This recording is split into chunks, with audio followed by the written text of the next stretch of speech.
कृष्णो रक्षतु नो जगत्त्रयगुरुः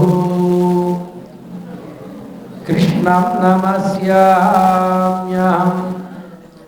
कृष्णेनामरशत्रवो विनिहताः कृष्णाय तस्मै नमः। कृष्णादेव समुत्थितं जगदिदं कृष्णस्य दासोऽस्म्यहम् कृष्णे तिष्ठति विश्वमेतदखिलम् हे कृष्ण संरक्ष माम्। कृष्णाय वासुदेवाय देवकी नंदनाय च नंदगोपकुमाराय गोविंदाय नमो नमः। प्रिय భగవద్ బంధువులారా, నిన్నటి రోజున మెత్తలైనటువంటి పాన్పు మీద పవళించి ఉన్నటువంటి నీలా కృష్ణుల ఇద్దరిని లేచి రావాల్సింది అని అమ్మనే లేపారు. అమ్మ లేపినప్పుడు ఆమె లేవకపోవడం, దానికి సమాధానాన్ని ఇవ్వాలనుకున్నటువంటి స్వామి యొక్క నోటిని ఆమె తన చేతులతో అడ్డం పెట్టడం గమనించినటువంటి మన ఆండాళ్ళ తల్లి అశరణ్య శరణ్య అనన్య శరణ శరణమహం ప్రపద్యే. ఓ తల్లి, నీవు తప్ప మాకు వేరే దిక్కు లేదు. పురుషకారం చేయవలసినటువంటి నీవే స్వామిని అడ్డుకోవడం తత్వమను తగదు. నీకు ఇది తగినటువంటి పని కానే కాదు. మేము ఇంత పొద్దునే లేచి ఈ వ్రతాన్ని చేస్తూ ఉంటే నీవు వ్రతాన్ని ఆచరించకపోగా కనులకు కాటుగా పెట్టుకొని పుష్పాలు ముడుచుకొని గాజులు వేసుకొని మంచిగా నీవు హాయిగా కృష్ణునితోటి ఐకాంతికమైనటువంటి భక్తితో నీవున్నావు. మేము ఇలాంటి వ్రతాన్ని చేస్తూ ఉంటే మాకు సహకరించవలసింది పోయి స్వామినే అడ్డుకుంటున్నావే, ఇది నీ స్వరూప విరుద్ధము అని స్వామిని అమ్మవారిని అంటారు. స్వామికి కొంచెం కోపం కలిగింది. ఆమెను అంటారా అనుకున్నాడు స్వామి. ఈవేళ ఇద్దరి వైభవాన్ని కీర్తిస్తాం. ఆయన అంటున్నాడు, ఆయన నిన్ను కూడా అంటాను. నేను వ్యవహారం వస్తే ఎవరైనా అంటాం కదా, తగ్గేదే లేదు. కానీ అంటూని ఈమె ముప్పత్తు ముమరమరకు మున్సెన్రు. స్వామి, మాలాంటి వాళ్ళని చేసేటువంటి వ్రతానికి నీవైతే సహకారం చేయవు. 33 కోట్ల దేవతలకి అయితే బాగా సహకరిస్తావు. మాలాంటి వాళ్ళకి ఎందుకు చేయవయా నువ్వు? అప్పుడే 20 రోజు అయింది వేళ. కనీసం నీ దగ్గర నుంచి ఉరుకోలేదు, పరుకోలేదు. ఇలాగైనా చేసేది. దేవతలకు ఏదైనా కొంచెం ఏదైనా తేడా వచ్చిందంటే వెంటనే వచ్చేస్తావు అంటూ 33 కోట్ల దేవతలు అని చెప్తున్నారు. వేదమే చెప్తోంది. త్రయస్త్రైవింశద్వై దేవా, 33 కోట్లు అన్నప్పుడు 8 మంది వసువులు, 11 మంది రుద్రులు, 12 మంది ఆదిత్యులు, అశ్విని దేవతలు 2, మొత్తం కలిపితే 33. వాళ్ళ పరిచారకులు అందరూ కలిపితే కోట్ల సంఖ్య అన్నమాట, 33 కోట్లు అని. ఇలా ఉండేటప్పుడు దేవతలు జగన్నిర్వహణలో వాళ్ళంతా బాధ్యులు. ఈ 33 చెప్పబడినటువంటి వీళ్ళంతా వీళ్ళకి జగన్నిర్వహణ సమయంలో ఏ కొంచెమైనా ఇబ్బంది కలిగింది అంటే పెరుమాళ్ళు వెంటనే వచ్చి శాఖాపరమైనటువంటి నిర్ణయాలు తీసుకుని వాళ్ళకి చక్కటి సదుపాయాన్ని చేస్తాడు పరమాత్మ. నీవు అలాంటి వాడు. అంటే వాళ్ళకేమి ఇబ్బంది వస్తాయండి, దేవతలు కదా, వాళ్ళకి మనకంటే జ్ఞానం ఎక్కువ ఉంటుంది, మనకంటే శక్తి ఎక్కువ ఉంటుంది. జ్ఞానశక్తులు కలిగినటువంటి వాళ్ళకి ఇబ్బందులు ఏముంటాయి అని మనం అనుకుంటాం, వాళ్ళకి చాలా ఉంటాయండి కదా. ఇప్పుడు పోలీసు వాడంటే అబ్బా వాళ్ళకి ఏమిటంటే వాళ్ళకి మనకంటే ఎక్కువ ఇబ్బందులు ఉంటాయి. ఇంట్లో ఫ్యామిలీ వ్యవహారాలు ఉంటాయి, ప్లస్ ఉద్యోగపరమైనటువంటి ఇబ్బందులు. ఉద్యోగపరమైనటువంటి ఇబ్బంది కలిగినప్పుడు ప్రభుత్వం వాళ్ళకి అండగా నిలిచి వాళ్ళకి సహకరిస్తుంది కదా. అలానే వీళ్ళందరికీ కూడా ఇబ్బంది ఏమి?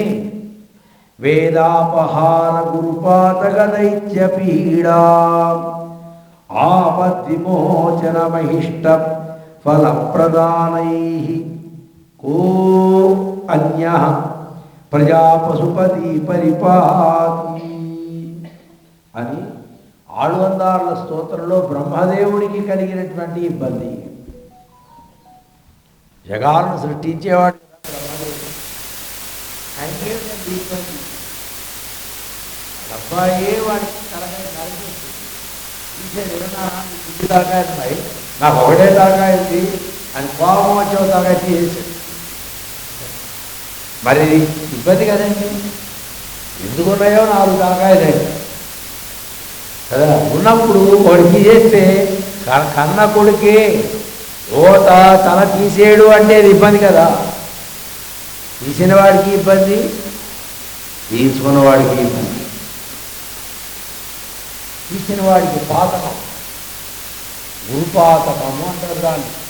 తండ్రిని హింస పెట్టడం మహాపాతకం. ఆయన రుద్రుడు అయి కోపాన్ని తట్టుకోలేక ఆయనకి అన్ని తాళం నొప్పి నాకు ఉండాలి కదా అనే కోపంతో తీసిన ఇతని పాపాన్ని పోగొట్టవలసినటువంటి వాడయ్యాడు ఆయన. అతనికి ఆ శిరస్సు పోవడం ద్వారా కలిగినటువంటి నష్టాన్ని పూడ్చవలసినటువంటి స్థితి ఆయనకు వచ్చింది. ఇవన్నీ భగవంతునికి ఉండేటువంటి తలనొప్పులు అన్నమాట. ఇవన్నీ తీసేయడు కదండి. అందుకని ఆయనకి పాపం పోయినవాడయ్యాడు. విష్ణుపాదోద్భవి అయినటువంటి గంగను శిరస్సున ధరించడం చేత ఆయన పరమశివుడు అయ్యాడు. అంతకుముందు ఆయన పేరేమిటి? రుద్ర. రుద్రుడు రౌద్రం అనగా కోపం, ఎప్పుడు కోపంగా ఉండేవాడు. మా అబ్బాయి కంటే కోపం ఎక్కువండి. స్వామి ఏదైనా కొద్దిగా విభూతి పెట్టరాదా అంటారు. విభూతి పెట్టడమో తాడు కట్టించడమో ఏదో చేస్తాం మనం కదండి. ఎందుకంటే వాడు కోపం వచ్చి తల్లిని లెక్క చేయడు, తండ్రిని లెక్క చేయడు, ఇలా ఉంటాడు. అలానే బ్రహ్మదేవుడు కూడా మా కొడుకు ఇలాంటి కొడుకు పుట్టాడా, కోపిష్టివాడు పుట్టాడు, నా తలే తీసేశాడు పరమాత్మ అంటే పర్వాలేదే కానీ అని ఈ గంగాన్ని తీసుకెళ్ళి ఆయన ఎత్తిన పెడితే అతనిలో సాత్వికత ఏర్పడింది. అయ్యో తండ్రి విషయంలో ఇంత అపచారం చేశారని ఆయన చాలా కాలం మదనబడి దేశమంతా తిరిగాడు. ఆ తండ్రి తల వచ్చి చేతికి అంటుకుపోయింది. ఇది పోవాలి చేతికి, ఓ పుర్రి చేతిలో ఉంటే అది అంటుకుపోతే ఫెవికాల్తో అంటించినట్టుగా అంటుకుపోతే ఎలా ఉంటుంది? అది దేశమంతా తిరిగాడు భిక్షాటన చేస్తూ. ఆ మహాలక్ష్మి అలా భిక్ష వేసి అనుగ్రహించగానే అది ఊడిపోయింది. అప్పుడు సాత్వికత కలిగింది ఆయనకి, పరమశివుడు అయ్యాడు ఆయన కదండి. ఇలాంటి సమస్యలు చాలా ఉన్నాయి. బ్రహ్మదేవుడికి సమస్య, ఇంద్రుడికి సమస్య, శివునికి సమస్య, అందరికీ సమస్యలే. మనమేమో దేవుడి చుట్టూ తిరుగుతాం, ఆ దేవుడికే సమస్యలు ఉన్నాయి. ఒక సమస్య లేనివాడు ఎవరు? శ్రీమన్నారాయణుడు. ఆయనకు ఒక్కడికి ఏ సమస్య ఉండదు, అందరి సమస్యలు తీస్తూ ఉంటాడు ఆయన కదా. అలాంటి దేవతలైతే వచ్చి, ఓ పరమాత్మ నాకు ఈ కష్టం వచ్చిందయ్యా, నేను నాళ్ళు వ్రతం చేస్తున్నాను అనుగ్రహించు అని అడగకుండానే వాడి కష్టం రాగానే వచ్చి తీరుతుంది ఆయన.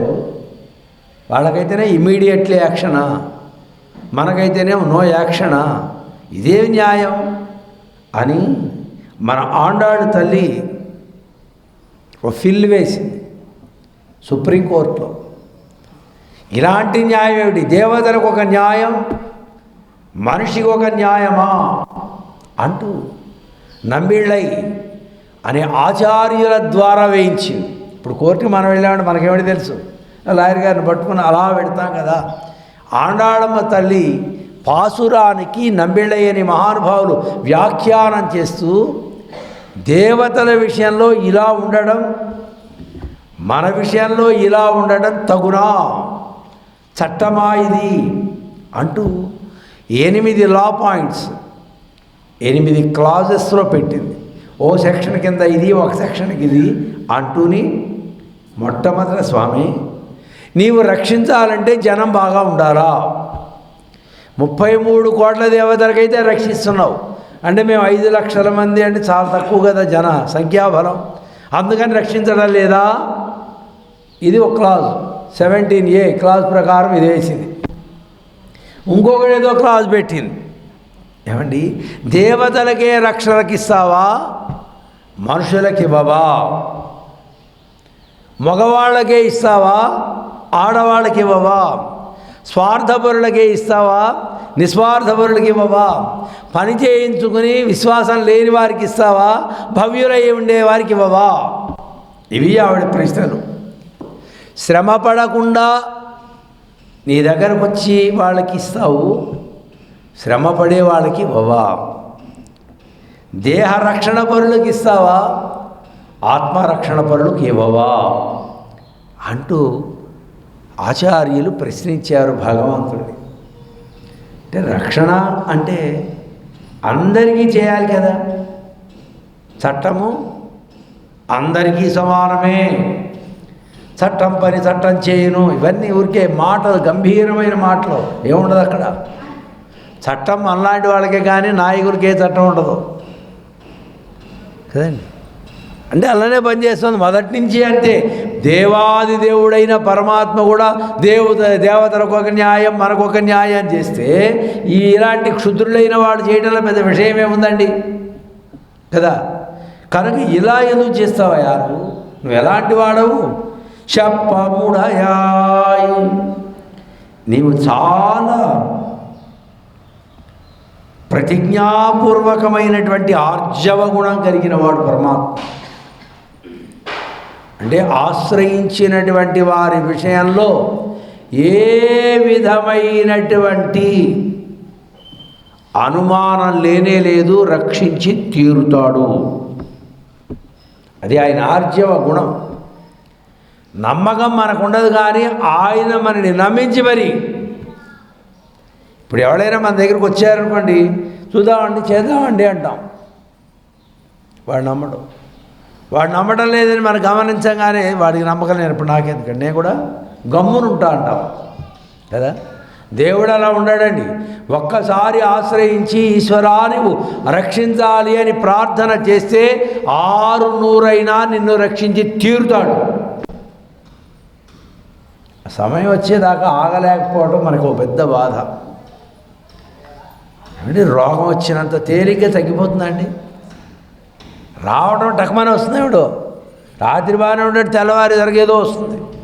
వస్తేనే డాక్టర్, ఏం డాక్టర్ అండి, పాటు డాక్టరు ఎఫ్ఆర్ చేసిన బోర్డు పెట్టుకున్నాడు, 3 రోజులు అయింది మందు వారు, ఏం తగ్గలేదంటే ఇక ఆయన మనిషే కదండి. ఆ మందు పట్టాలా శరీరానికి, అది తగ్గాలా, అంత మాత్రమే. ఓపిక లేదు మనకి. డాక్టర్నైనా తిడతాం, యాక్టర్నైనా తిడతాం, స్వామీజీనైనా తిడతాం, ఎవడైనా తిడతాం, మనం ఓపికే లేదు. ఓర్పు పడితే భగవంతుణ్ణి ఆశ్రయించినటువంటి వానికి నతే యాంతి పరాభవం, పరాభవము అనేది లేనే లేదు. దేవుణ్ణి నమ్మి చెడినవాడు ఎవడైనా ఉన్నాడా? నమ్మక చెడిన వాళ్ళే ఈ లోకం అంతా. అయితే మరి ఎన్నాళ్ళండి ఓపిక పట్టాలి, మంచిది. ఎన్నాళ్ళు పట్టాలి? దానికేం టైం షెడ్యూల్ లేదండి. నీ పని అయ్యేదాకా నువ్వు పట్టాల్సిందే. చెట్టు పెట్టానండి, 3 ఏళ్ళు అయిందండి, 4 ఏళ్ళు అయింది, కొమ్మ కాయగాయదైందండి. ఎందుకండి చెట్టు అంటే ఆ చెట్టుకి కాయ కాసేయడంత స్ట్రెంగ్త్ దానికి రావాలి కదా. ఆ చెట్లో ఆ రకమైన జీన్స్ ఉన్నాయో లేదో నువ్వు పట్టుకో, కొంచెం ఓపిక పట్టు కదా. ఏది అయినా ఒక ప్రయోజనం రావాలంటే ఓర్పు ఉండాలి. మనకు ఓర్పు ఉండదు. 40 రోజులు 30 రోజులు అయిపోతుంది కదండి. 14వ తారీఖు పూజలు అయిపోతాయి. 15వ తారీఖు ఏదన్నా వస్తే బా ఆండాళమ్మ ఎంత పవర్ అండి, ఇలా నిన్నే కళ్యాణం చేసామంటే ఇవాళ అప్పుడే చేసిందండి మా ఫలితం. చెప్పుకోవడానికి బాగుంటుంది, అనుభవించడానికి బాగుంటుంది. అది రేట్ అయిందనుకో ఏందోనండి ఆండాళమ్మ పవర్ అనుకున్నాం కానీ ఏదైనా ఆమె కూడా అందరిలా దేవతల లాంటిదే. 4 ఏళ్ల నుంచి చేస్తున్నా ఏమొచ్చింది నాకు?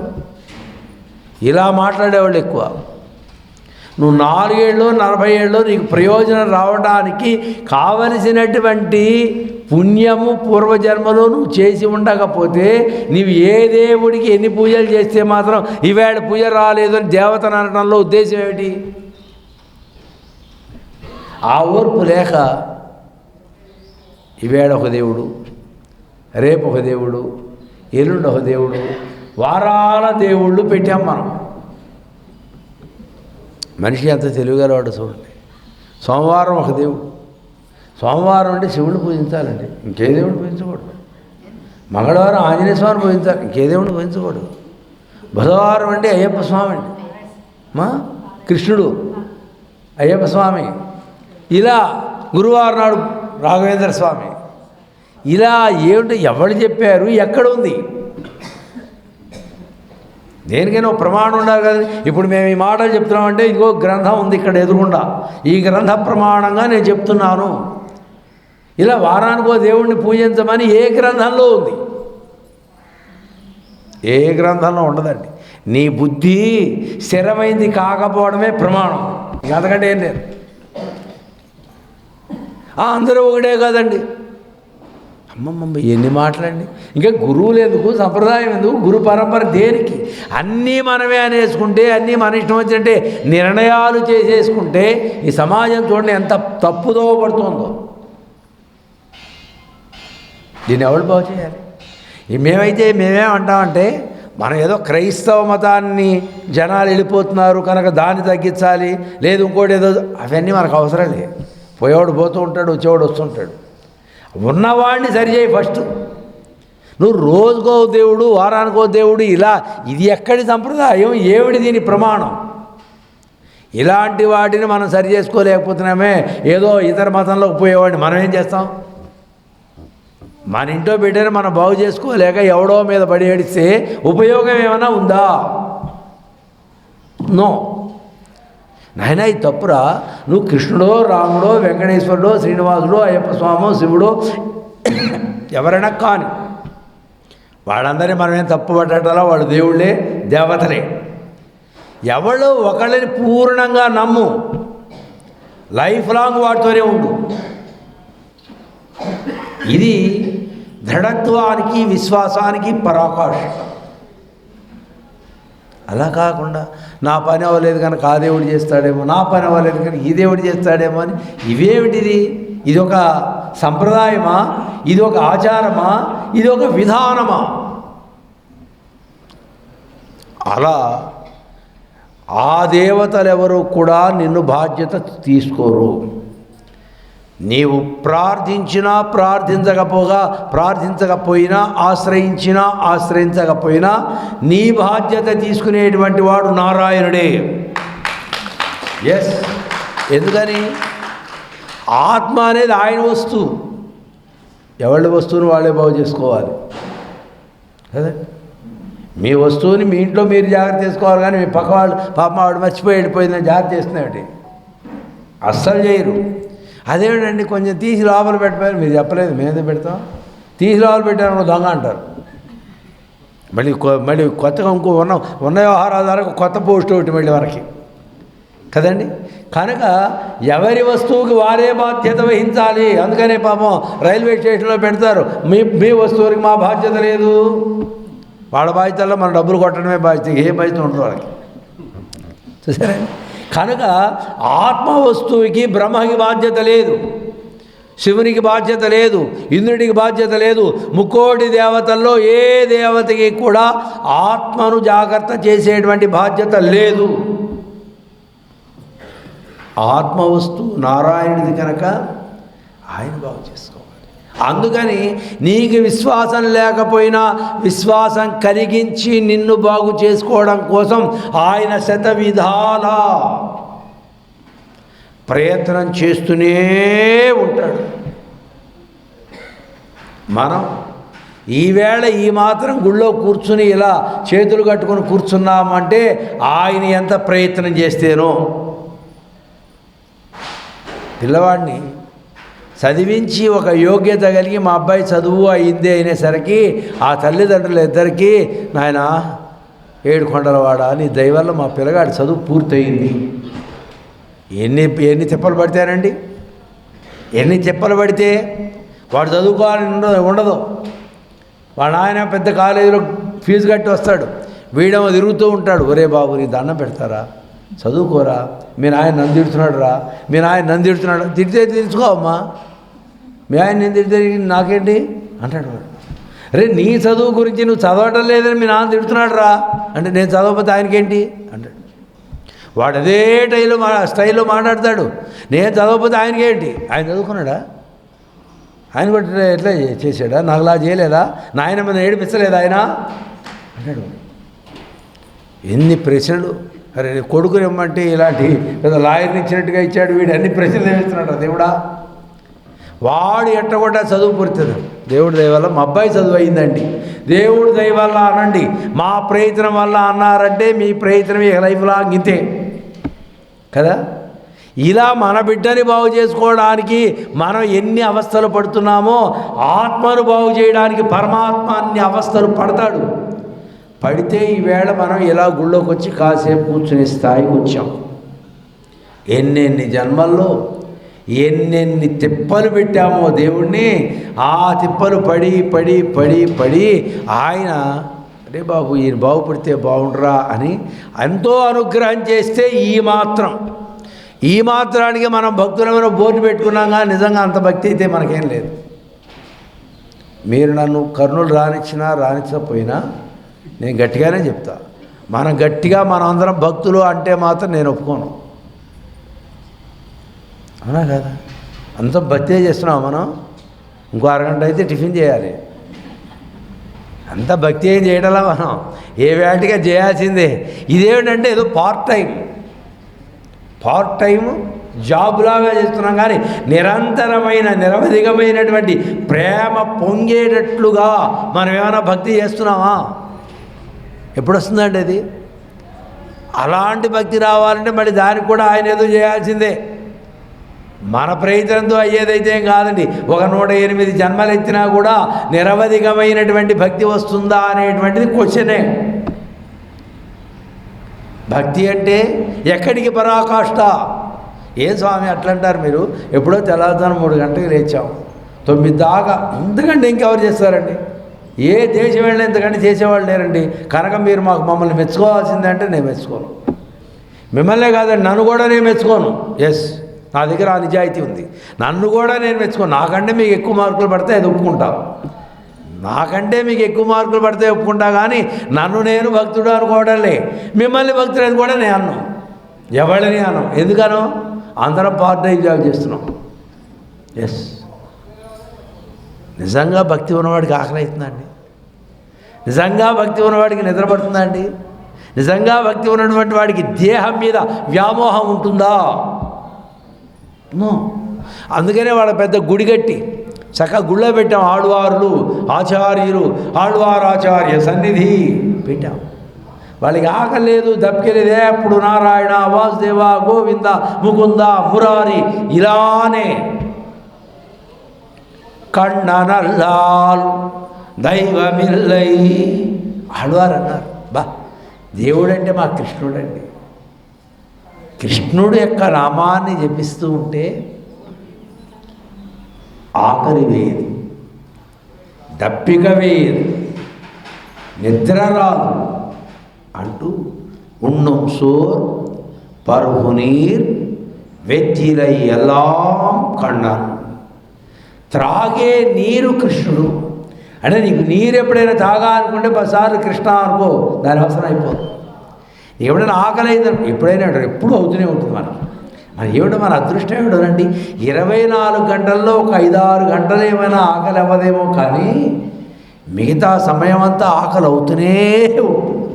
అంటే ఆకలి అయినప్పుడల్లా మనం ఏం చేయాలి? కృష్ణ కృష్ణ కృష్ణ అనుకోవాలి. దప్పిగా పోయింది, ఆకలి. మళ్ళీ భోగ్యత, మంచిగా తాంబూలం వేసుకోవాలి, మంచిగా డ్రెస్ చేసుకోవాలి, ఇలాంటివి ఉంటాయి కదా, అప్పుడు కూడా కృష్ణ అనుకో. కనుక నీకు తాంబూలాదులు వేసుకోవాల్సిన అవసరము లేదు, ఆకలి వేస్తే తినవలసిన అవసరము లేదు, దప్పిక అవసరము లేదు, అన్నీ కృష్ణుడే. నాకు ఆకలి కృష్ణుడే, దప్పిగా కృష్ణుడే, భోగ్యమైన పదార్థాలు కృష్ణుడే అని చెప్పారు ఆళ్వారు. అలాంటి ఆళ్వార్ల సంప్రదాయంలో ఉన్నాం కనుక భక్తికి పరాకాష్ఠ హద్దు ఎవరు అంటే వారే. అంతదాకా మనం వెళితే మనం భక్తులను బోర్డు పెట్టుకోవడంలో తప్పు ఉండదు. కానీ మనం పెట్టేసుకున్నాం, సరే పెట్టుకున్న దాన్ని ఓడిపెక్కొక్కర్లేదు, పెట్టుకున్నందుకైనా ఏర్పడితే వెళ్ళండి. భగవంతుడు ఎంతో ప్రయత్నం చేస్తే ఇంతదాకా వచ్చాం మనం. నమ్మకం ఉండదు మనకి. దేవుడి పూజ చేస్తూనే ఉంటాం, దేవుడి గురించి వింటూనే ఉంటాం, కానీ మన ప్రయత్నాలన్నీ మనం చేసుకుంటూనే ఉంటాం కదా. ఆ ప్రయత్నంలో విశ్వాసాన్ని కోల్పోతాం. విశ్వాసాన్ని కలిగించి తన భక్తుణ్ణి తన దగ్గర నుంచి జారకుండా చూసుకునేటువంటి స్వభావం కలిగినటువంటి వాడు పరమాత్మ. ద్రౌపది చాలా దుఃఖపడింది. ఇంత అవమానమా? ఆడదాన్ని ఇలా జుట్టు పట్టుకొని లాక్కొచ్చి నిండు సభలో వస్త్రం తీసేయడం ఇంత అవమానమా? 5 భర్తలు, హేమాహేమి. కృష్ణుణ్ణి నమ్మానే పరమాత్మని నమ్మినా నాకు ఈ అవమానం తప్పలేదు. హేమాహేమీలైనటువంటి 5 భర్తలు ఉన్నా ఈ అవమానం తప్పలేదు అని ఆవిడ దుఃఖపడుతూ ఉంటే స్వామి చెప్పాడు, నేనున్నాను. ఆకాశం విరిగి పడినా, భూమి కృంగిపోయినా, సముద్రం ఇంకిపోయినా నిన్ను రక్షించి తీరుతాను ప్రతిజ్ఞ చేశాడు స్వామి. ఆయనకేమిటి అవసరం? నమ్మితే నమ్మవమా, లేకపోతే పో అని చెప్పనప్పుడు, అంతేనా? అలా అనండి. ప్రమాణం చేశాడు శ్రీకృష్ణుడు అంతటి వాడు. అంటే ఆయనకి ఎంత ఆర్జవ గుణం. భక్తుడైనటువంటి వాడిని నేను ఎట్టి పరిస్థితిలో రక్షించే తీరుతాను. ఇది ఆయనకుండేటువంటి రక్షకత్వ నిర్ణయం. అలాంటిది కలిగించి చేతనాచేతనములన్నీ కూడా రక్షించుకునేటువంటి బలం కలిగిన వాడు ఆయన. శత్రువులకు శతార్కు వెప్పంకొడుకు, జ్వరం కలిగించేవాడు ఎలాంటి వాడైనా కాగాక వాళ్ళని హతమార్చి తీరుతాడు. దేవుడికి ఏమిటంటే శత్రువులు మనలాంటి వాళ్ళకంటే ఉంటారు, కానీ అంటే దేవుడికి నేరుగా శత్రువులు ఉండరు. తనను ఆశ్రయించిన వారి శత్రువులనే తాను శత్రువులుగా భావిస్తాడు. భావించి ఆశ్రితులకు కష్టం కలిగించినటువంటి వాడిని చీల్చి చెండాడుతాడు ఆయన. ఇది ఆయనకు ఉండేటువంటి ఒక గొప్ప గుణం. ఇప్పుడు మనం ఉన్నాం అనుకోండి, మన స్నేహితుడికి ఏదైనా ఇబ్బంది వస్తే మనం చేయగలిగినంత చేస్తాం. మన స్నేహితులకి వేరే వాళ్ళ వల్ల ఇబ్బంది వచ్చిందనుకోండి, మనం మాత్రం వెళ్ళాం. ఎందుకంటే నాకు ఊరంతా గొడవ నాకు అవసరమా? అంతే. అదేంటా మా స్నేహితుడు వాడేం తప్పు చేశాడు, వాడిని ఎందుకు నువ్వు ఇలా అంటున్నావు అని కనీసం ఆడవారు అనొచ్చు కదా. అంటే వాడు రేపు వాడికి నాకు గొడవ అవుతుందండి, ఎందుకు అవసరమా అండి? ఇక ఆయన చూసుకుంటాడు. మరి నీ స్నేహితుడు, మా స్నేహం అదేనండి. ఈ సైడు ఈ స్నేహం జరుగుతుంటుంది, ఆ సైడేమో అలా చూస్తూ ఊరుకుంటాం, అంతే. ఏదైనా ఏ విషయమైనా అదే మన హైందవ సమాజంలో ఉన్నటువంటి మైనస్. మన సమాజం పెరగలేకపోవడానికి కారణాలు వీళ్ళు వెతకటాలా. ఎదుటివాడు ఎందుకు పెరుగుతున్నాడో అది ఎదుగుతున్నారు. ఇదే మనం చేసే తప్పు. మనలో ఎక్కడ తప్పు ఉంది, మనం ఏ తప్పుని మనం ఎలా ఉన్నటువంటి తప్పుని ఎలా సరిదిద్దుకోవాలని చూసుకోగలిగితే మనం ఎప్పుడు స్ట్రాంగ్. ఈ సనాతనమైనటువంటి వైదిక ధర్మానికి ఎప్పటికీ కాలచక్రంలో విఘాతమే ఉండదు. కాకపోతే విఘాతాలు కనపడుతున్నాయి, అది మానవ తప్పిదం, దాన్ని మనం సరి చేసుకోవాలి. మేము భీమవరంలో ధనుర్మాసం చేసాం ఒక సంవత్సరం. ఓ రాజుగారు రోజు పొద్దున వచ్చేసేవారు, స్వామీజీకి అన్నీ ఉన్నాయా లేవా అని బాగా శ్రద్ధగా చేసేవాడు వాడు. ఒకరోజు నా రాజుగారు రాలే, పొద్దున 5 గంటలకు వచ్చి ఆయన 9:30, 10 అయినా రాలే, ఎప్పుడో 10 తర్వాత వచ్చాడు ఆయన. ప్రవచనం అంతా అయిపోయింది, మేము గెస్ట్ హౌస్లో ఉన్నాం, అక్కడికి వచ్చాడు. ఏంటి రాజుగారు ఇవాళ ఏమిటి పొద్దునే రాలేదు, ఏమైనా ఇబ్బంది అయిందా శరీరం అంటే, ఏం లేదు స్వామి పొద్దునే బయలుదేరాను. మరి పొద్దునే బయలుదేరితే ఎందుకు ఇప్పటిదాకాని? ఊళ్ళో నా కళ్ళేమో మంచివిగా స్వామి, నేను వస్తూ ఉంటే బేపనాయన్ని ఒకడు తిడుతున్నాడు, బేపనాయని తిడతావా అని వాడిని 4 పీకాను. ఆ గొడవ కొద్ది పెద్ద అయింది, అదంతా అయ్యేసరికి ఇప్పుడు అయింది అన్నాడు. నీకెందుకు బేపనాయని తిడితే నీదా నువ్వు రావచ్చు కదండి. ఇదేందండి బేపనాయం లేకపోతే మనకేముందండి సమాజం? బ్రాహ్మణులు మన సమాజానికి ముఖ్యులు. అలాంటి బ్రాహ్మణుణ్ణి వాడెవడో రోడ్డు మీద పోయేవాడు తిడుతూ ఉంటే ఆయన ఏం తప్పు చేశాడు? చేసినంత మాత్రం అయ్యగారిని తిట్టచ్చా? బ్రాహ్మణుల్ని పల్లెత్తి మాట అంటే నేను ఒప్పుకోను. అంటే నీవు దేవుడు భక్తి ఉన్నప్పుడు నీ ధర్మం మీద కూడా నీకు బాధ్యత ఉండాలి కదా. మనం ఈ ధర్మంలో ఉంటున్నాము అంటే దానికి కారణం ఎవరు? బ్రాహ్మణులే కదా. వాళ్ళు వేదాలు చదివి, శాస్త్రాలు చదివి, ఆగమాలు చదివి అన్నీ మనకు చెప్తే కదా మనలాంటి వాళ్ళకి తెలిసింది. అలాంటి వాళ్ళకి మనం ప్రొటెక్షన్ సమాజంలో లేకపోతే ఈ ధర్మానికి ఎక్కడ రక్షణ ఉంటుంది? ఎంత ఆలోచన చేశాడో చూడండి ఆయన. ఇది బాధ్యత అంటే. మనకెందుకండి వాళ్ళు కొట్టుకుంటారు, వాళ్ళు తిట్టు, ప్రతిదానికి అలాగే అనుకుంటామండి మనం. అంత నిర్లక్ష్యంగా ఉండటమే మన సమాజానికి ఇలాంటి దుర్గతి. ఇది ఎవరు సరి చేయాలి? ఎవరు సరి చేయాలి? ఈ స్వామీజీలు సరి చేయొచ్చా? ఒక ఆయన అడిగాడు, మీ స్వామీజీలు ఏం చేస్తున్నారు స్వామి? దండగమారోళ్ళు మీ స్వాములందరూ అన్నాడు. ఓ నిజమేనయ్యా, బాగా కనిపెట్టావు నువ్వు అన్నా. అని ఎంతకీ ఏమిటి దండగమారి పనులు ఏ స్వాములు చేశారు? ఏంటండి స్వాములందరూ దండగండి, క్రైస్తవ మతం పెరిగిపోతుంది, మీరంతా ఏం చేస్తున్నారు? నాయన గాడిదలుగా వస్తున్నాం మేమంతా అని.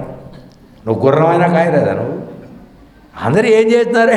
ఎవడు చేయాలి? స్వాములకి ఇదే పనే. మాకు ఊరికే బజార్ మీద పడిపోయి ఆ మతంలోకి వెళ్ళకండి, ఈ మతంలోకి వెళ్ళండి, ఊరికే పోయేవాడు పట్టుకుని వెనక్కి రావాలి, ఇదే మా పని? గుడ్డి గుర్రానికి పడుదోవడం మా పని? పోయేవాడు పోతే వాడి మనం చెప్పేదేదో చెప్తాం కానీ పోయేవాడిని మనం ఏం చేస్తామండి కదా. చెప్పేవాడు చెప్పేటువంటి విషయాన్ని వినేవాడు గ్రహించుకొని తన పరిధిలో తాను చేసేటువంటి పని చేస్తే ఏ మతము ఎక్కడికి వెడదు, అన్నీ ఎక్కడుండాలో అక్కడే ఉంటాయి. చెప్పేవాడు చెప్తూ ఉంటే మనం ఎందుకు వినాలి అని అడ్డం ఎదురు వస్తూ ఉంటే ఏ పని పూర్ణంగా కాదు కదా. దాని కారణం ఏమిటి అంటే, ఏదేదో అవుట్ ఆఫ్ టాపిక్గా మీకు అనిపిస్తుంది కానీ మనలోపడ రకమైనటువంటి ఆర్జవ గుణము లేకుండుట, దానికోసం చెప్తున్నాను నేను. అవుట్ ఆఫ్ టాపిక్ చెప్పడాలే. మనం విశ్వాసంగా ఉండాలి. నీ విశ్వాసంగా నువ్వు ఆచరిస్తే నీ పక్కవాడికి ఆచరణ మీద ఒకటి కలుగుతుంది. 2, వాడికి ఎప్పుడైనా విశ్వాసం సడలిందనుకో, కాదు నాయన ఇది ఇలానే ఉండాలి, ఇలానే మనం చేసుకోవాలి. మన గురువుగారు ఇలాగే చెప్పారు, మన గురువుగారు కూడా ఇలాగే చేశారు అని మనం సడలిన వాడికి చెప్పడానికి మనం సరిపోతాం. కానీ పోయేవాడిని పట్టుకుని వెనక్కి రావడానికి మన డ్యూటీ కానే కాదు కదండి. ఎందుకని? వెళ్ళిన వాడు మానసికంగా పోయాడు, మనసుతో పోయిన వాడిని వెనక్కి రాలి. మనస్సు అనేది స్థిరంగా పెట్టుకోగలగాలి. అదే ఇంద్రియ నిగ్రహం అంటే. ఎవరైనా ఇదే ప్రాబ్లం, స్వామి మనసు నిలడు ఎందుకు నిలుస్తుందండి? మనసు ఎందుకు తెలుస్తుంది? అలా పోయేటువంటి ఇప్పుడు పిల్లగాడు కాళ్ళు వచ్చినాయి అనుకోండి, వాడు ఆగడు, వాడు పోతూనే ఉంటాడు. అరే మా అమ్మ పడుకుందిలే, మనం అంటే పోతే ఇబ్బంది అవుతుంది అని మనం అడుగుతాడా? వాడికి అప్పటిదాకా కాళ్ళు రాక అట్ట పడుకున్నాడు, కానీ కాళ్ళు సాగిన తర్వాత వాడు ఎందుకు పడుకుంటాడు కదా? సాధారణమైనటువంటి ఇంద్రియాలే చలనంతో చలిస్తూ ఉంటే వీటి చలనం కంటే బాగా ఎక్కువ చైతన్యం కలిగింది మనస్సు. అది గాలి కంటే కూడా వేగంగా వెళ్ళేది. ఆ వెళ్ళేదాన్ని కంట్రోల్ చేసుకోవాలి. చేసుకోవడానికి పెద్దల దగ్గర మనం సూచనలు తీసుకోవాలి, అనుసరించాలి. అలాంటిది లేకుండా మన ఇష్టం వచ్చినట్టుగా స్వైర విహారం చేస్తూ ఉంటే భగవంతుడు మనని కాపాడుకోవడానికి ఆయన చేసే ప్రయత్నాలు అన్నీ ఇన్ని కాదు. ఎందుకోసం ఆయన చేయడానికి కారణం అంటే ఆయన వస్తువు, ఆయన ఆర్జవగుణం కలవాడు. వీడు నన్ను ఒకసారి ఆశ్రయించాడు కనుక వీడిని ఎక్కడికి పోయినా పట్టుకొచ్చి నేను వీడిని రక్షించాలనే గుణం ఆయనకు ఉంది. నీలో అది సడలింది. నేను ఎక్కడికి వెళ్ళినా, ఏం చేసినా, ఎన్ని తప్పులు చేసినా నన్ను రక్షించి తీరేవాడు పరమాత్మ అనే విశ్వాసం నీలో సడలింది. కళైవాయ్ తున్బం కళయా గజివాయ్ కళైగళ్ మత్తిలేనంటారు ఆళ్వారు. స్వామి, రక్షకుడు అంటే నీవే. ఒకవేళ నన్ను రక్షించలేదనుకో, నిన్ను రక్షకుడు కాదు అంటానికి అవకాశం లేదు. నేను చేసినటువంటి పాపం వలన నీ రక్షణ నాకు అందటం లేదు. అంతే తప్ప నన్ను రక్షించలేదు అన్నంత మాత్రాన నీవు రక్షకుడు కాకుండా పోవు. ఇవాళ మన వాళ్ళంతా అదే అనుకుంటున్నారు. మనం డ్యూటీ చేసినా చెప్పినా మనం పోలీసులమే. నేను డ్రెస్ వేసుకున్నా కనుక నేను పోలీసు వాడిని అనుకుంటున్నాడు ఆయన. డ్రెస్ వేసుకుంటే పోలీసు వాడు కాదయా. పోలీసు డ్రెస్ వేసుకున్నందుకు పోలీస్ పని పోలీస్ నిజాయితీగా చేస్తే వాడు పోలీసు అవుతాడు, కానీ ఉత్తగా డ్రెస్ వేసుకుంటే కాడు. ఆ విషయం వాడికి తెలియదు. నన్ను కాదని ఎవడంటాడు? కాదని ఎవడన్నా అనుకోండి, వాడి మీద కేసు బుక్ చేస్తా అంటాడు. నువ్వు కేసు బుక్ చేయడం మీద ఉండే ఇంట్రెస్టు, నేను పోలీస్గా మంచి పోలీస్గా గుర్తింపు పొందాలనేటువంటి ఆర్జవ గుణం కనపడకపోతే ఆ వ్యక్తిని ఎవడు బాగు చేయగలడు కదా? కనుక అలాంటి ఆర్జవ గుణం మళ్ళీ ఎక్కడా కనపడదు, ఒక భగవంతునిలోనే కనపడదు. రామచంద్రుడు, సుగ్రీవుడు ఇద్దరూ అగ్ని సాక్షిగా మైత్రిని కుదుర్చుకున్నారు. కానీ సుగ్రీవుడికి రాముడు పక్కనే తిరుగుతున్నాడు, కానీ డౌట్ బాగుంది. మనిషి మంచి నైస్గా ఉన్నాడు, మా అన్నయ్య వారిని కొట్టగలడా? పెద్ద కండలేం కనపట్టలేదు. రెండు ఈయనన్ను నమ్ముకుంటే నేను ఇంకా ఎక్కువ ఇబ్బంది పడతానేమో. ఆయన భార్య పోతేనే ఆయన తెచ్చుకోలేకపోయాడు. ఇప్పుడు మా అన్నయ్య జోలికి వెడితే నువ్వు ఆయన ఎవరినో రాముడు పట్టుకొచ్చావని ఇంకా కొడతాడేమో మా అన్నయ్య. ఇవే డౌట్లు సుగ్రీవునికి. గమనించాడు రాముడు, నాతో స్నేహం చేస్తున్నాడు కానీ నన్ను పూర్తిగా నమ్మటం లేదు. మనం కూడా చూడండి, స్నేహం చేస్తూనే ఉంటాం కానీ మన స్నేహితుడిని ఒక కంట కనబడుతూనే ఉంటాం. అందులో అస్సలు నమ్మం. ఏ విషయంలో అయినా నమ్ముతాం కానీ ఈ విషయంలో అసలు నమ్మం మనం కదా. ఇంత ఏమిటోనండి, నమ్మకలేని బ్రతుకు. అర్ధరాత్రి లేస్తాడు, జేబు చూసుకుంటాడు, మా ఆవిడ జేబులో డబ్బులు ఉంచిందా తీసేసిందా. భార్యను కూడా నమ్మడు, పిల్లల్ని నమ్మడు. ఇదేందా అంటే ఏమోనండి, ఏం చెప్తామని చెప్పండి, అంతే. ఇలాంటి అభద్రతాభావమైనటువంటి బతుకైపోయింది మంది. దేవుడు కూడా నమ్మమండి, రాముడిని నమ్మలేదు. రాముడు గమనించాడు, వీడు నాతో ఉంటున్నాడు కానీ నమ్మటం లేదు అని. ఏమయ్యా, నా దగ్గర ఎంత బలం ఉందో నీకు తెలుసా అన్నాడు ఒకరోజు. హే నీకేం స్వామి, బోడంత బలం ఉంది నీకు అన్నాడు. చూడు ఒకసారి, ఒకటే బాణం వేసి 7 మహావృక్షాలను తల్లి వేళతో సహా పీకి పారేశాడు రాముడు. That is Rama. అప్పుడు సుగ్రీవుడము అనవసరంగా అనుకున్నా కానీ పర్వాలేదు, వర్తబుల్ పర్సనే అనుకున్నాడు కదా. అలా అతడికి విశ్వాసాన్ని కలిగించి వారిని సంహారం చేసి సుగ్రీవునితోటి మైత్రిని కొనసాగించాడు రామచంద్రుడు. వాస్తవానికి అంత అవసరం లేదు ఆయనకి. ఏమైనా నీకు నమ్మకం ఉంటే సరే ఉంది, లేకపోతే నీ తప్పున్నప్పుడు నా తప్పు నేను పడతా అనొచ్చు కదా. అలా అనలే.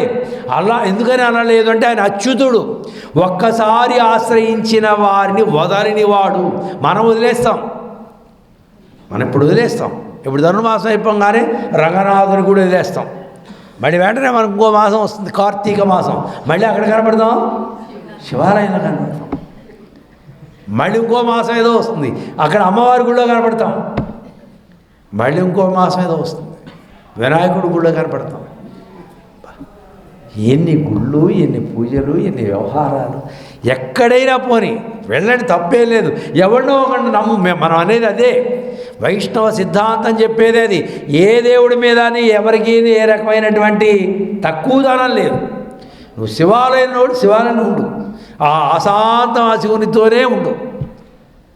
అమ్మవారి గుడికి వెళ్తావా, అశాంతం ఆ గుడికి వెళ్ళి అక్కడో రోజు ఎక్కడో రోజు ఎక్కడో రోజు ఇక్కడ అయ్యింది. మా గుళ్ళో ఒక ఆయన ఉన్నాడు, ఆ రోజు అన్ని గుళ్ళు తిరిగి వస్తాడు. అన్నీ తిరిగి వచ్చి ఏందండి అన్ని గుళ్ళు బాగానే ఉంటాయి కానీ మన గుడి బాగోదండి. మన గుళ్ళో ఏంది అసలు ఎవరు పట్టించుకోరు. ఆ స్వామివారి అటు ఇటు తిరుగుతూ ఉంటాడు, ఈ గుమస్తాలు పట్టించుకోరు, అయ్యగారు పట్టించుకోడు.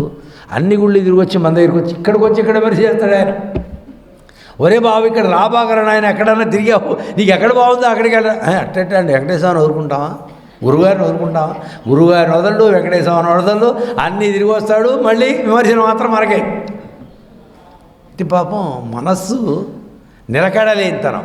ఇలా నిలకడలేని వాడికి కూడా నిలకడ కలిగించి, విశ్వాసాన్ని కలిగించి అనుగ్రహించేటువంటి ఆర్జవ గుణం కలిగినటువంటి వాడు పరమాత్మ. ఆ గుణాన్ని చెప్తోంది వేళ మనమ్మ గోదమ్మ తల్లి చెప్తోంది, స్వామి అంత ఆర్జవ గుణం కలిగిన వాడవే, నీకు మా మీద జాలి కలగలేదా, ఇంత వ్రతం చేస్తున్నాం కదా అని.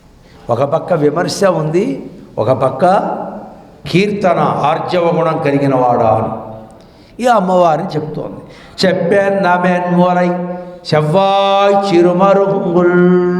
ఓ తల్లి, నీ ఎంత సౌందర్య సీమవు కదా, అంత అందం కలిగినటువంటి ఓ లక్ష్మీదేవి, సదృశరాలైనటువంటి ఓ నీలాదేవి, నీవు అద్భుతమైనటువంటి సౌందర్యం కలిగిన దానవు. స్తన సౌందర్యం, అధర సౌందర్యం, మధ్యమ సౌందర్యం కలిగింది. ఇది సౌందర్యానికి పరాకాష్ట. స్త్రీలు అందంగా ఉండటానికి వాళ్ళకు ఉండేటువంటి శారీరకమైనటువంటి ఆ శాస్త్రం చెప్పేటువంటి మాట. అందంగా ఉన్నావు. ఆ అందం జ్ఞానభక్తి వైరాగ్యము అని ఇక్కడ ఉద్దేశం. శారీరక అందం ఎప్పుడు నీ భక్తిలో ఉండేవాళ్ళు చెప్పరు, చెప్పకూడదు. వాళ్ళు చాలా అందంగా ఉన్నారంటే వాళ్ళ అనుష్ఠానం అందంగా ఉంది. జ్ఞానం అనుష్ఠానం అందంగా ఉంటే వారిని చాలా యోగ్యులండి అంటాం. అలాంటి యోగ్యత కృష్ణుని యొక్క పాన్పు మీద కృష్ణుడితో సమానంగా ఆమె పవళించి ఉన్నది అంటే ఆమె దగ్గర ఎంత జ్ఞాన వైరాగ్యాలు ఉంటే భగవంతుడి దగ్గర చేరడం అంటే ఊరికే వస్తుందండి కదా. ఆమె శారీరకమైనటువంటి సౌందర్యం భగవంతునికే సమర్పించింది ఆవిడ. అలా నీ సౌందర్యంతో శ్రీకృష్ణుని వశపరుచుకున్నటువంటి ఓ తల్లి లే, మమ్మల్ని అనుగ్రహించు. నీకు మమ్మల్ని అనుగ్రహించాలి అని నీ మనస్సులో అనిపిస్తే భగవంతుడు తప్పనిసరిగా అనుగ్రహించి తీరుతాడు కదండి. పిల్లవాడికి ఒక పని అయింది అంటే అందులో అమ్మ కృషి చాలా ఉంటుంది. ఇచ్చేవాడు తండ్రి, తండ్రి చేత ఇప్పించేది తల్లి కదా. ఏమండి పాపం వాడు ఏడుస్తున్నాడండి, గోల్ చేస్తున్నాడు, సైకిల్ కొనిపెట్టరాదా? 10 రోజుల నుంచి అడుగుతున్నాడు, నేనేమో మీరు విసుక్కుంటారేమని చెప్పడం లేదు. వాడు ఊరికే పాపం బాధపడుతున్నాడు. సరే కానీ రాదా, ఇవాళ తీసుకొస్తారే అంటాడు. సమయం చూసి చెప్తుంది, ఆయన ఎస్ అంటాడు. సరే వాడు పాపం అడుగుతూనే ఉంటాడు, అమ్మ అమ్మ. నన్నేం ఆమె నాన్న అడగరా, నేను అడగను. ఆయన తెలియదా, నేను కొడుకుని తెలియదా, కొడుకు సైకిల్ కావాలని తెలియదా, ఈయన ట్రై చేశాడా? ఇన్ని ప్రశ్నలు వేస్తాడండి వాడు. ఇన్ని ప్రశ్నలు ఎందుకు, ఒక్క మాట రా డాడీ నాకు కావాలని అడగరా నాయన, నేను అడగను. వాడు హక్కుదారునండి. ఇప్పుడు చూడండి, 2 పార్ట్నర్స్ ఉన్నారనుకోండి, ఇద్దరు పార్ట్నర్స్లో ఆ ఇద్దరు మంచిగా వ్యాపారం చేసేటప్పుడు డబ్బులు కావాలని వీడు వాడిని అడగడు, వాడు వీడిని అడగడు. గళ్ళాపేటలో తీసుకుని 50,000 తీసుకున్నాను రాసుకుని తీసుకుపోతాడు వాడు అంతే. ఏమయ్యా వాడు నాకు 50,000 కావాలి నేను తీసుకుంటాను, ఎందుకు అడగాలండి? వాడు నేను సమానమే, ఆయన పార్ట్నర్ నేను పార్ట్నర్ని, కనుక ఆయన నేను అడిగేది ఏంది? అవునా కదా? అంటే నాకు వ్యాపారం గురించి బాగా తెలియదు కానీ అనుకుంటున్నా, పుస్తకంలో రాసేస్తాడంతే. నేను 50,000 రూపాయలు వాడు తీసుకున్నాను, వీడు 50,000 తీసుకుని 10 రోజుల తర్వాత వాడు 1,00,000 రూపాయలు తీసుకుంటాడు. రాసి తీసుకోవడమే తప్ప అడగడం, ఇద్దరు కూర్చొని మాట ఉండదు. తండ్రి కొడుకులు కూడా పార్ట్నర్స్ అంతే. ఆయన పెద్ద పార్ట్నర్, వీడు చిన్న పార్ట్నరు. నేను కొడుకుని కనుక ఇవ్వాల్సిందే, నేను అడిగేదేంటి? డామిడ్, చాలా నాకు అవమానం, కొడుకు పాత్రకే ఇది అవమానం అనుకుంటాడు వాడు. అందుకని తండ్రే ఒక మెట్టు తగ్గుతాడు. తల్లి పురుషకారం చేస్తుంది కనుక నా నాని సైకిల్ కావాలి కదా అంటే అంటాడు. మరి నన్ను అడగచ్చు కదరా అంటే అమ్మతో చెప్పా, మరి నాతో చెప్పచ్చు కదరా, అమ్మ నీకు చెప్తుంది కదా, అమ్మ నువ్వు మాట్లాడుకుంటారు కదా. వాడి టాపిక్ని మార్చేస్తారండి వాడు కదా. ఇలా చేసి మొత్తాన్ని వాడి పార్ట్నర్ ప్రకారంగా వాడి వాటా ప్రకారం వాడికి ఏం కావాలో వాడు పుచ్చేసుకుంటాడు ఆనందంగా. మన హక్కుదారు, ఆ దివ్య దంపతులకు మన హక్కుదారులు. మనకి ఇప్పించేది అమ్మ. అమ్మను అడుగుతాం కానీ ఆయన్ని అడగం. అమ్మను అడిగేటప్పుడు మనకి ఏ రకమైన బేటజనం ఉండదు. అమ్మ అమ్మ అమ్మ అంటూ చెంగు పట్టుకుని అమ్మ వెనకాల తిరుగుతాం, అవసరమైతే అమ్మ కాళ్ళు పట్టుకుంటాం, అవసరమైతే ఏందమ్మా ఆగు ఊరికేనే అడుగుతూనే పోతూనే ఉంటాను అమ్మని నిలదీస్తాం. తండ్రి దగ్గర మాత్రం అడగటానికి ఇగో, ఇంగ్లీష్ వాడు మంచి పేరు పెట్టాడు ఇగో అని, అదేదో అడ్డం వచ్చేస్తుంది. భగవంతుడిని నేరుగా అడగం, ఇగో అడ్డం వస్తుంది. అమ్మనే అడుగుతాం. ఆ అమ్మే మనకి కావలసినవన్నీ స్వామికి ఒప్పించి ఇచ్చేటువంటిది. అలా ఒప్పించడంలో ఆవిడ తన సౌందర్యాన్ని భగవంతునికి సమర్పించి మచ్చిగా చేసుకొని ఆ మచ్చిగైనటువంటి సమయాన్ని చూసి జీవునికి ఏది కావాలో దానిని ఆయనకి విజ్ఞాపన చేసి ఆయన ద్వారా మళ్ళీ నేరుగా తానివ్వదు,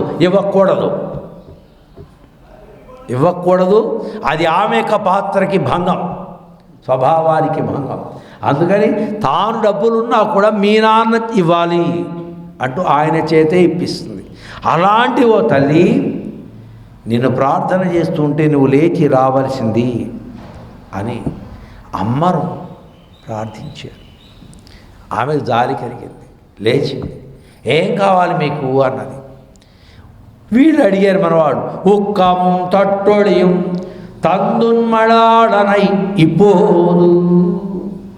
అమ్మా మాకేం అవసరం లేదు, కైంకర్యం కావాలి, భగవంతునికి కైంకర్యం.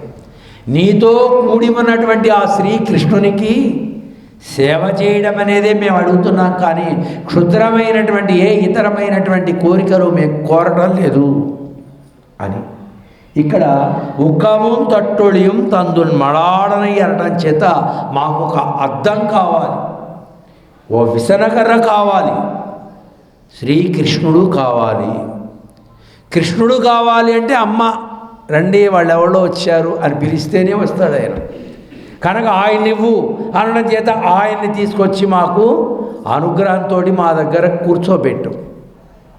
విసనకర్ర ఇవ్వు, అద్దం ఇవ్వు. ఏమిటి విసనకర్ర ఏమిటి, అద్దం ఏమిటి, అవి కూడా లేవా మీ దగ్గర?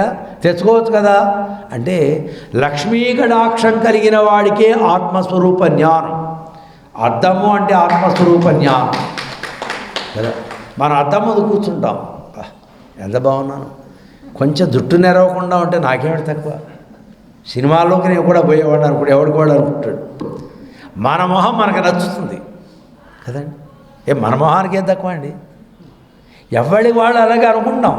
అనుకోకపోతే ఈ జీవితంలో మనకు గడదు. అబ్బాయి అసలు నేను బాగాలేదండి, బాగాలేదు అన్నప్పుడు పోవాలనుకుంటాం, పోవాలని పోతామేంటి, హోటల్కి వెళ్తాం కానీ పక్కకి ఇంకెక్కడికి పోతాం మనం కదా.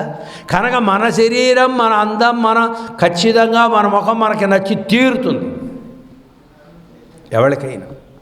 కాకపోతే మనకంటే అందంగా ఉండేవాళ్ళు వాళ్ళు టీవీలో కనపడుతూ ఉంటారు, వాళ్ళు ఇంకా బాగుంటారు. ఇంకా అది ఒప్పుకోక తప్పదు కదండి. ఇది మనమే ఇంకా బాగా ఉంటే మనకు టీవీ వాడు పిలిచేవాడు కదా. ఇలానే అడ్జస్ట్ అయిపోతూ ఉంటాం. ఇక్కడ అందము అద్దము అన్నామే, ఇది భాష్యమైన విషయం కాదండి.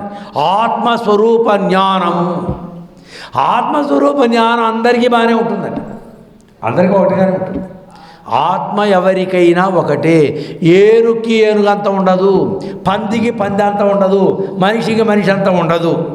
ఎవరికైనా సూక్ష్మాతి సూక్ష్మమైనది ఆత్మ. దానికి 2 గుణాలు. ఏమి అంటే జ్ఞానము, ఆనందం. ఆనందం ఎప్పుడు ఆనందం ఉంటుంది ఆత్మకి, ఎప్పుడూ జ్ఞానం ఉంటుంది. కానీ ఆత్మ మనలో ఉంది, కానీ మనకి ఎప్పుడూ జ్ఞానం ఉండదు, ఎప్పుడూ ఆనందం ఉండదు. ఎందుకని? ఈ శరీరం అడ్డం వస్తుంది. శరీరం ప్రాకృతికమైంది. ఓ రత్నాన్ని తీసుకెళ్ళి మనం భూమిలో పెట్టామనుకో, భూమిలోంచే వస్తాయి రత్నాలు. భూమిలో పుట్టినటువంటి రత్నం కాంతివంతంగా ఉండదు. దాన్ని తీసి మంచి మన జ్యువెలరీ షాప్స్ వాళ్ళు దాన్ని శుద్ధి చేస్తారు. శుద్ధి చేసి దాన్ని షో కేసులో పెడితే అది దగద్ధగాయమానంగా ఉంటుంది కదా. అలాగే ఇది మట్టి దేహం. ఇది ఈ మట్టి దేహంలో ఉండడం చేత ఆత్మకు జ్ఞానం ప్రసారం కావటల్లా, ఆనందము ప్రసారం కావటల్లా. ఈ జ్ఞాన ఆనందాలకు అడ్డం వచ్చేటువంటి ఈ దేహ స్థితిని నువ్వు కంట్రోల్ చేసుకోగలిగితే, ఈ మాలిన్యాన్ని నువ్వు జ్ఞానము చేత కంట్రోల్ చేసుకోగలిగితే ఈ శరీరంతో అది భాషిస్తూ ఉంటుంది. అలాంటి జ్ఞానం ఇవ్వమని అర్థం, అద్దం ఇవ్వమని చెప్పడంలో అర్థం అది. అమ్మా మాకు అద్దం ఇవ్వు అంటే మాకు జ్ఞానాన్ని ఇవ్వు, విసనగర్రివు తల్లి అనడం చేత కైంకర్యాన్ని. జ్ఞానము కైంకర్యము పరాకాష్ట. దేవునికి సేవ చేయకపోతే జ్ఞానం వృధా. అందరికీ జ్ఞానం ఉంది, ఎలా వండుకోవాలో జ్ఞానం ఉంది, ఎలా తినాలో జ్ఞానం ఉంది, ఎలా సంపాదించుకోవాలో జ్ఞానం ఉంది, ఎదుటి వాళ్ళ మీద పడి ఎలా ఏడవాలో జ్ఞానం ఉంది. బాగుందండి కదా. ఈ జ్ఞానానికి ఏం తక్కువ లేదు, దీనికి ఏం ట్రైనింగ్ క్లాసెస్ అవసరమే లేదు కదా. కానీ జ్ఞానం అంటే భగవంతుడిని తెలుసుకోవడం జ్ఞానం. తామరయాళ్ కేళ్వన్ ఒరువనయ్యే నోకు. భగవంతుడి గురించి తెలిసిందే జ్ఞానం, మిగతాదంతా లౌకిక జ్ఞానం కదండి. కనుక ఆ జ్ఞానం భగవంతుడు ఇస్తేనే వస్తుంది, లేకుంటే లేదు. భగవంతుడు ఇవ్వాలంటే మళ్ళీ అమ్మవారి పురుషకారం రికమెండేషన్ అమ్మ చేయాలి. దానిని అనుగ్రహించమని మన ఆండాడు తల్లి గోద నీలాకృష్ణులిద్దరినీ కూడా ఈవేళ ప్రార్థన చేసింది. అమ్మవారు కావలసినటువంటి మనకేం కావాలో విన్నది. రేపటికి అమ్మ ఏం సమాధానం చెబుతుంది? మనమైతే అడిగేశాం, జ్ఞానం కావాలి, కైంకర్యం కావాలి అని అడిగాం. ఆవిడ ఏమిడిస్తుందో, ఎలా వ్రతాన్ని ముందుకు నడిపిస్తుందో రేపటికి మనం వేచి చూద్దాం. ఆండాళ్ తిరువడిగడే శరణం. అస్మద్గురుభ్యో నమః. జై శ్రీమన్నారాయణ.